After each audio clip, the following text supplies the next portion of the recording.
आणि मी फक्त 5 मिनटं उभीच राहिली. म्हटलं स्वामी असं करताय, ठीक आहे.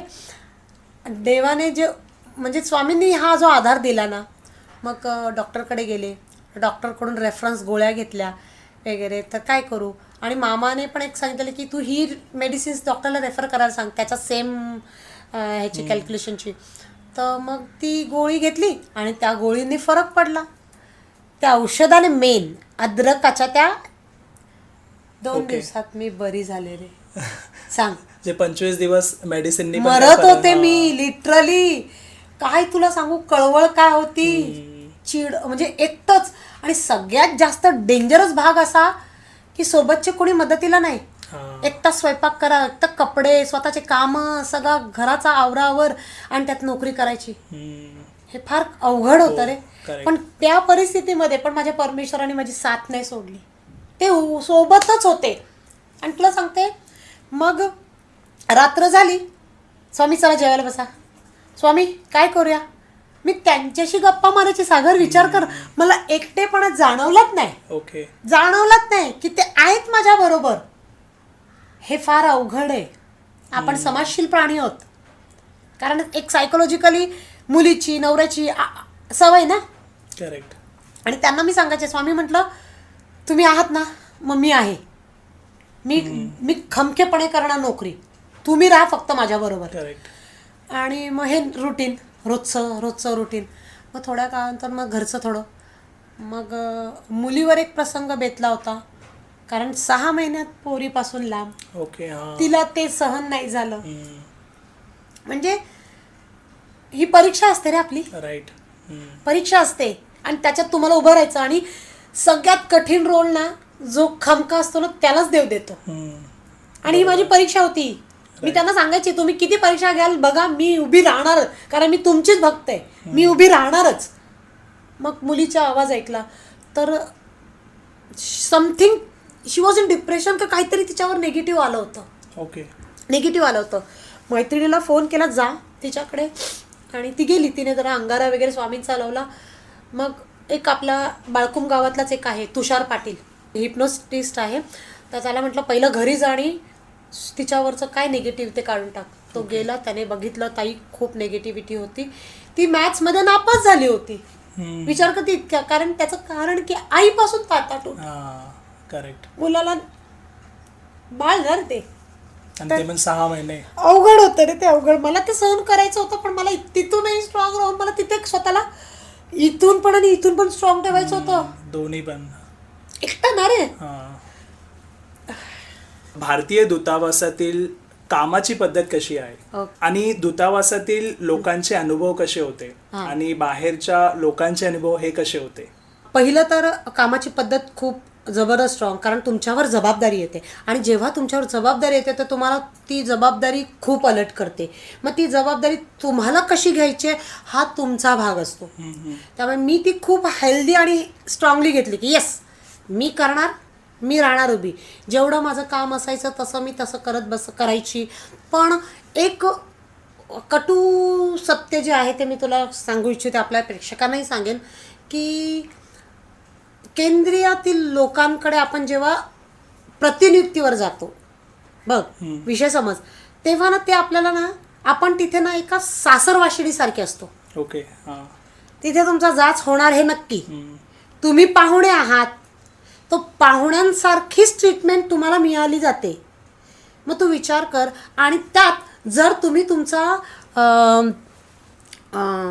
तुमचे गुण किंवा तुम्ही एक्स्ट्रा काहीतरी आहात असं दाखवण्याचा प्रयत्न केला तर त्याला ते पचत नाही त्यांना. मग त्याला ते दाबण्याचा प्रयत्न करतात. आणि हा माझा अनुभव भयानक झाला. मी कधीही झुकले नाही त्या पूर्ण 3.5 वर्षामध्ये. जे आहे ते सत्य. आणि पण मी अहंकार पण केला नाही.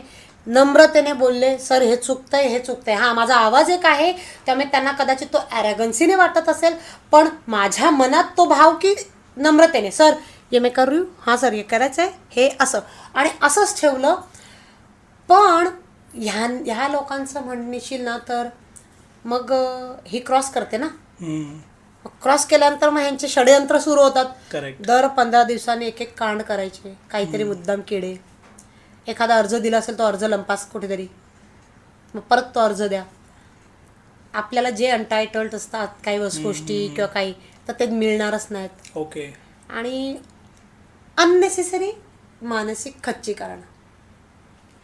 आता मला तू सांग, ह्या सगळ्या प्रकारामध्ये, ह्या सगळ्या वातावरणात मला स्वतःला एकटीला पण जगायचं होतं, सर्वाईव्ह करायचं होतं, नोकरी पण करायची होती आणि त्यात मला आनंदी पण राहायचं होतं. करेक्ट. त्यात तुम्हाला इंडियामध्ये तुमची फॅमिली जी त्यांना पण मला दाखवायचं होतं की भाई मी सुखी आहे, मी खुश आहे. सो विचार कर की किती मोठी परीक्षा होती रे माझी. हो. करेक्ट. हे भयानक होतं. म्हणजे ऑफिसच्या त्रासामुळे मानसिक त्रास व्हायचा रे. आणि एकाने तर माझ्या विरुद्ध कन्स्परसी पण केली होती. ओके. पण ती कन्स्परसी मी माझी चूक म्हणून मी मान्य करून मी शांत बसले. पण जेव्हा कर्म परत येतात तेव्हा त्याच्याच गळ्यात जेव्हा ती गोष्ट त्याची मारली गेली ना, तेव्हा मी मागे नाही हटली. चूक तर चूक, बरोबर तर बरोबर. पण भयानक होता तो काळ, खूप भयानक.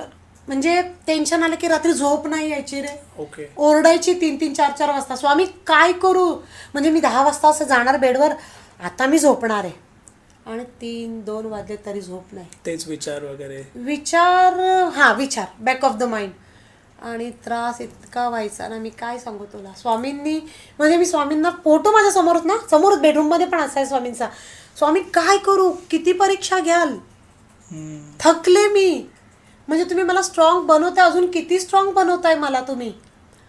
मग तरी पण मग माझा एक स्वभाव आहे, कालचा विषय तिथे सोडायचा आणि उद्या नव्याने जायचं. तर अशी खूप रात्र गेली. आणि मग मध्येच ना मी ना तिथे ना ऑप्शन्स नसतात. म्हणजे तुमची नोकरी आहे, नोकरी सांभाळून जर तुम्हाला काही 5, 6, 7, 8 तास मिळाले तर त्याच्यामध्ये तुम्ही कुठे बाहेर तुम्ही जाऊ शकता. आणि मग तेव्हा मी गाडी घेतली होती. मग मी हरे कृष्णा टेम्पलमध्ये जायची, तिथे जाऊन सेवा करायची, भांडी घासणं, जेवण वाढणं, स्वयंपाक बनवणं, ही सेवा करायची. कारण तिथे दुसरीकडे कुठे जाणार. कारण आपण ज्या कामासाठी आलो तिथे आपल्याला सगळं काळजीपूर्वक सांभाळायचं. त्यामुळे बाकीचं इकडे तिकडे जाता का आणि कोणाच्या घरी ना काय. मग तिथे जाऊन ती सेवा करायची. आणि मध्येच ना ते तुम्हाला निर्मला देवी माहिती आहे तुला? हो, ऐकलंय. त्यांचं ते सहजयोग. ओके. तर एकाने मला ते पण रेफर केलं, मी ते पण करायचा प्रयत्न केला. मी फक्त माझा वेळ जाण्यापुरता मी जायचे, करायला प्रयत्न. पण निर्मला देवींचं जे आहे ना ते सहजयोग खूप स्ट्रॉंग आहे. ते असं आहे की तुमचं पूर्ण 7 चक्र क्लीन होतात क्लीन त्यांच्या मेडिटेशनने. पण तुम्ही निगेटिव्ह ठिकाणी उभं नाही राहू शकत. ओके. म्हणजे एखादी मूर्ती जर देवाची आहे, तुम्ही मंदिरात गेला तर ती मूर्ती कुठल्या उद्देशाने बनवले, कुठल्या माणसाने बनवले, हे जर चुकीचं असेल ना तर त्याचे ते निगेटिव्ह व्हायब्रेशन तुम्हाला त्रास देणार. आणि झालं ना असंच. 1 महिना झाला आणि मी आले हरे कृष्णा टेम्पलमधून. मला जो भयानक ताप भरला, अंग असं सगळं, आणि सगळे चक्रा खराब झालेले माझे. मी काय करू समजत नव्हतं. 2 दिवस मिठाच्या पाण्यात पाय टाकून मेडिटेशन करून स्वतःला रिकवर करायचा प्रयत्न केला. म्हटलं हे आपल्याच्याने होणार नाही, कारण आपली नोकरी अशी आहे, आपल्याला इथे पहिला तर मेन उद्देश सर्वाईव्ह करायचे. त्या सर्वाईव्हमध्ये जर तू हे ऑप्शन शोधायला लागली तर तुला कुठे तुझ्याकडे ऑप्शनच नाही आहेत. आलं लक्षात? मग त्यामुळे मी तो विषय बाजूला ठेवला. आणि मग स्वामी भक्ती परत आपली जी आहे ती जागेवरच होती. स्वामींची एक मात रोजच असायची.